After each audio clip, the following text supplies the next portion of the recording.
Assalamualaikum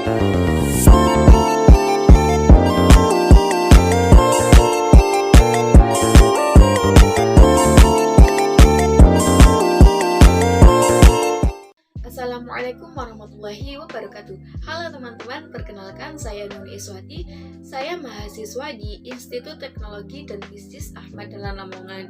Saya berasal dari Prodi S1 Akuntansi dengan NIM 2301021297. Nah, tujuan saya membuat video ini adalah untuk memenuhi tugas UAS mata kuliah Lab Akuntansi, Dagang dan Jasa yang diampu oleh Ibu dosen Ibu Evi Dwi Kartikasari, SAMAK. Nah, teman-teman, apa sih akuntansi itu? Apakah sama dengan matematika? Nah, teman-teman, akuntansi dengan matematika itu berbeda ya. Kalau akuntansi adalah bahasa bisnis atau bahasa pengambil keputusan. Menurut American Institute of Certified Public Accountants atau yang biasa disingkat sebagai AICA, akuntansi didefinisikan sebagai seni pencatatan, penggolongan, dan pengikhtisaran transaksi dengan beberapa cara tertentu dalam ukuran moneter. Sedangkan pengertian secara umumnya, akuntansi adalah sistem informasi yang memberikan laporan kepada pihak-pihak yang berkepentingan mengenai kegiatan ekonomi dan kondisi perusahaan. Nah, kemudian secara prosesnya, pengertian akuntansi adalah proses pencatatan, penggolongan, peringkasan, pelaporan, dan penganalisisan data keuangan suatu organisasi atau suatu perusahaan. Adapun tujuan akuntansi dalam bisnis adalah yang pertama, menyediakan seluruh informasi keuangan yang berguna untuk mengetahui segala kebutuhan terkait finansial perusahaan. Kemudian yang kedua adalah memberikan informasi keuangan perusahaan. Yang ketiga adalah memberikan gambaran informasi terkait perubahan sumber ekonomi perusahaan. Yang keempat adalah menyajikan informasi yang terpercaya dan relevan.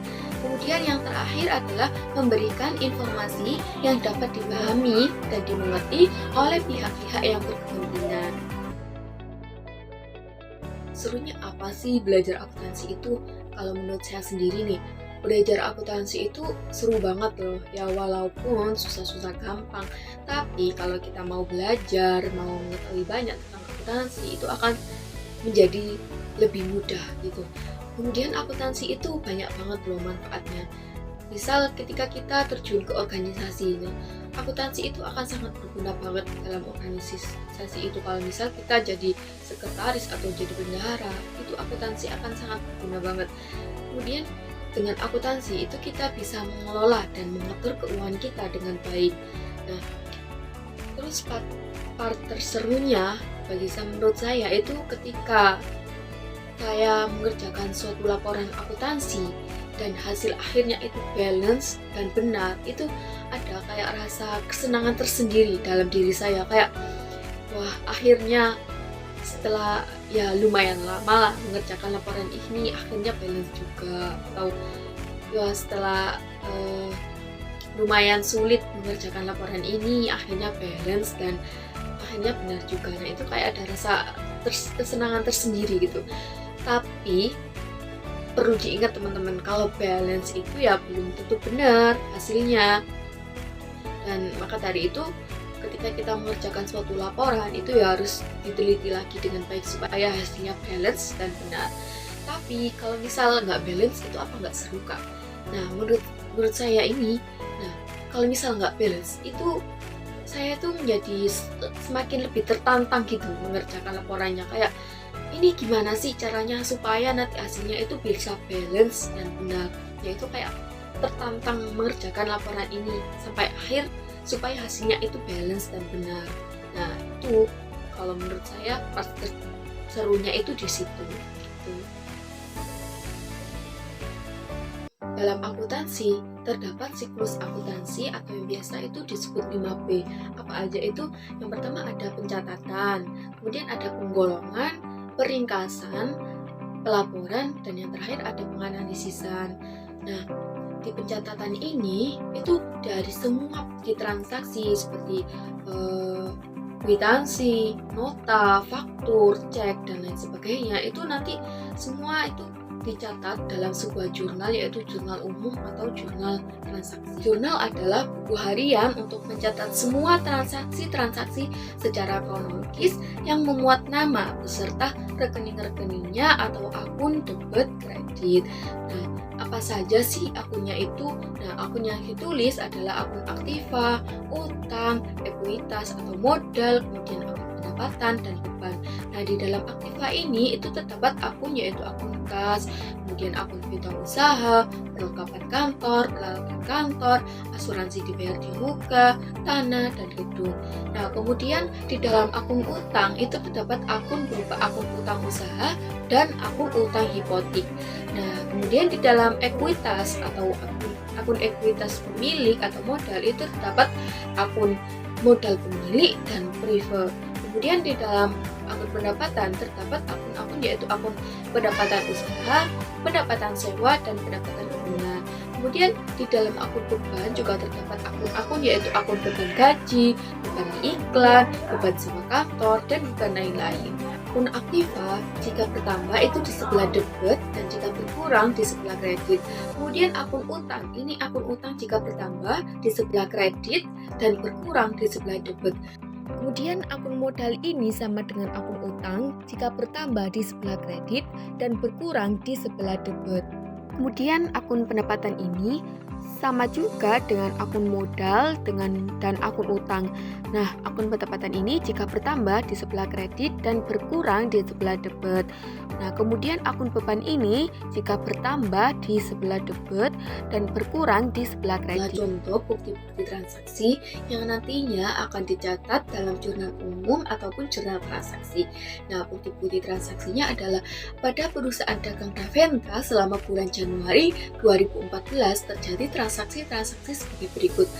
Nah, pada tanggal 2 Januari, perusahaan Davenka itu membeli barang dagangan seharga 1.500.000 dengan syarat pembelian 2/15 M/30. Ini maksudnya ketika kita membayar dalam jangka waktu 15 hari, itu nanti kita akan mendapat potongan sebesar 2%.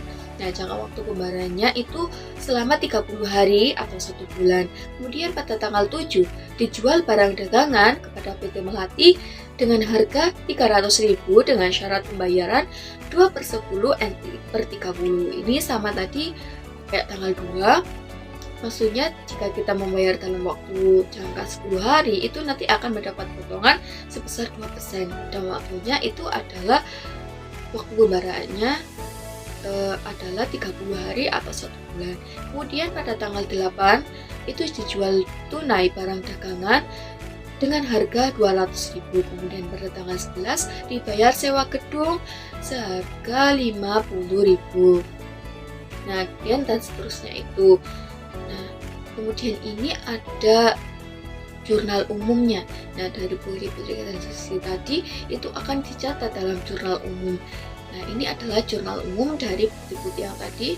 Pada tanggal 2 itu ada akun pembelian itu di sebelah debit yaitu 1.500.000 dan utang dagang ini bertambah di sebelah kredit 7.500.000. Kemudian pada tanggal 7 itu kan tadi dijual barang dagangan. Nah, itu piutang dagang itu di sebelah debit seharga sebanyak 300.000. Kemudian akun penjualan di sebelah kredit sebanyak 300.000. Kemudian pada tanggal 8 kas bertambah di sebelah debit dan kemudian penjualan bertambah di sebelah kredit yaitu sebesar 200.000. Kemudian pada tanggal 11 beban sewa bertambah di sebelah debit yaitu 50.000 dan kas berkurang di sebelah kredit yaitu sebesar 50.000. Dan selanjutnya pada tanggal selanjutnya ini teman-teman bisa melihatnya tanggal 14, 15 sampai pada tanggal 26. Setelah pencatatan itu kemudian ada penggolongan. Nah, penggolongan ini dari semua akun yang ada di jurnal transaksi atau jurnal umum itu kemudian akan digolongkan ke dalam buku besar akun. Nah, apa sih buku besar itu? Buku besar adalah kumpulan akun-akun yang digunakan untuk meringkas transaksi yang telah dicatat dalam jurnal umum ataupun jurnal transaksi. Nah, buku besar dibedakan menjadi dua, yaitu buku besar umum dan buku besar pembantu. Nah, Adapun beberapa bentuk buku besar, yang pertama itu ada bentuk T. Nah, bentuk ini itu bentuk yang paling sederhana. Kemudian yang kedua itu ada bentuk spontro atau bentuk dua kolom. Yang ketiga ada bentuk shuffle atau bentuk berkolom saldo tunggal. Yang keempat itu ada bentuk staffel. Nah, catatan, penggolongan. Kemudian yang ketiga ini adalah peringkasan. Nah, dari masing-masing buku besar akun ini nanti akan diringkas dalam neraca saldo awal. Neraca saldo itu adalah buku yang berisi daftar seluruh akun dengan saldo yang berasal dari masing-masing akun yang telah dibuat dalam buku besar dengan sejumlah uang yang diletakkan dalam sisi debit dan kredit. Nah, sebelum masuk ke tahap pelaporan itu ada tahap penyesuaian. Nah, apa sih tahap penyesuaian itu? Nah, tahap penyesuaian yaitu yang dilakukan apabila di akhir periode terdapat penggunaan transaksi-transaksi yang belum menunjukkan saldo sesungguhnya pada akhir periode. Nah, tahap penyesuaian ini menggunakan jurnal penyesuaian. Nah, jurnal penyesuaian adalah jurnal yang dibuat di akhir periode untuk menyesuaikan saldo-saldo perkiraan atau akun agar menunjukkan keadaan sebenarnya sebelum penyusunan laporan keuangan. Nah, tujuannya itu agar pada akhir periode akun real itu menunjukkan keadaan sebenarnya dan agar akun nominal itu dapat diakui dalam suatu periode dan menunjukkan keadaan sebenarnya. Kemudian setelah jurnal penyesuaian itu terdapat neraca saldo disesuaikan. Nah, pada kolom neraca saldo disesuaikan itu ditunjukkan neraca saldo setelah disesuaikan dengan jurnal penyesuaian. Setelah pencatatan, penggolongan, peringkasan, yang keempat ini adalah pelaporan. Dari neraca saldo itu kemudian akan digunakan sebagai awal dari penyusunan laporan keuangan.